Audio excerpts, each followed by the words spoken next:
Ba-ba-da-da! Howdy! Welcome to BanjoBenClark.com. This is your home for learning how to pick on the mandolin or the banjo or the guitar. I ain't got a guitar around here. But anyway, thanks for stopping by today. Today we're going to do a mandolin lesson on a song that I've had requested probably a dozen times over the last month. That's kind of how I'll judge which songs to teach, is if I get a lot of requests for those. So if you have a request, throw it on my Facebook page, or visit the website and enter it there on the forums, or send me a contact message, and then I just keep a running log. And when I see one requested a lot, I will teach it. And that's what's happened here. We're doing the Fisher's Hornpipe. This is a great old, I think it was attributed to the late 1700s, an old fiddle tune from the British Isles over there. So enjoy this one. It's in the key of D. Check it out.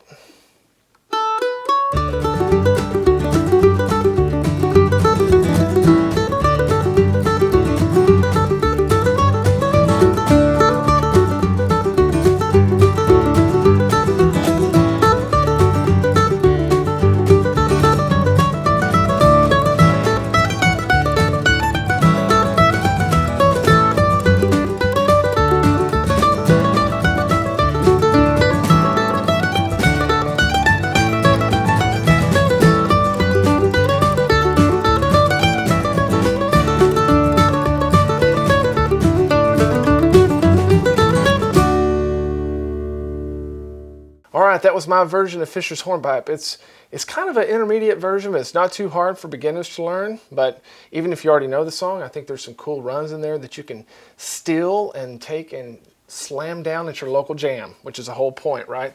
So I want you to, if you're watching this on YouTube, jump over to the website here in a little while, join as a Gold Pick member. I make it as cheap as possible, believe me.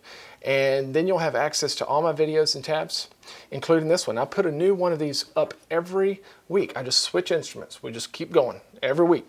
And come check out the site and let's learn this one. We're going to look at the A parts. We're going to look at the B parts. I'm going to play it very slowly for you from start to finish. And then I've got 3 speeds of rhythm tracks, guitar videos that you can practice along. So you have no excuse not to be an expert at Fisher's Hornpipe.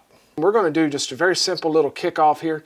In the first measure, just 3 quarter notes, starting on that open A string. 1, 2, 3, 4. Yeah. Now remember, we've got these pick strokes down below the notes, so I want you to pay attention to those. We have a lot of 8th notes back to back, so a lot of down, up, down, up, down, ups. And it's important to get those correct. But let's look there at measure 2.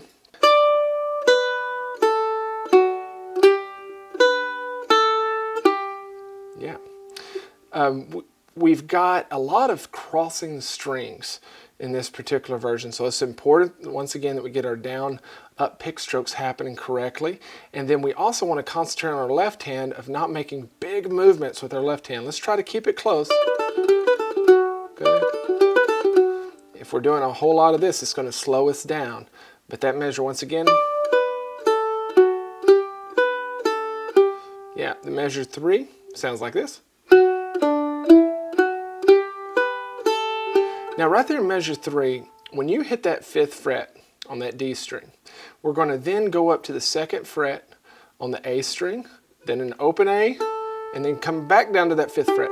So this is a personal choice that you can kind of make of whether or not you want to keep your ring finger down. If you do, it will sound like this. And we'll keep that G note there ringing out. Whenever I played it, I think I kind of deadened everything. I did not keep them down. But there's several opportunities throughout this song where you can play a fret and then know that you're coming back to it. You're welcome to keep that fret down if you want to hear that note ring through there, and that might help you speed up a little bit. Yeah. Then we see measure 4 is exactly the same as measure 5. And then we're finishing out this first little phrase in measure 5.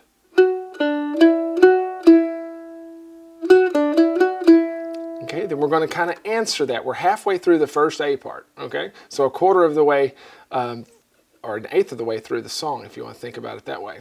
We're going to go right back into measure 6. Looks exactly like measure 2. Measure 7 looks just like measure 4.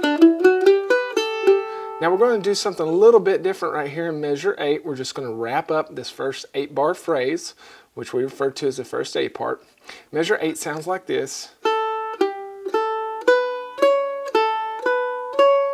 Okay. There you go. Then measure 9, we're going to finish out this A part. Sounds like this.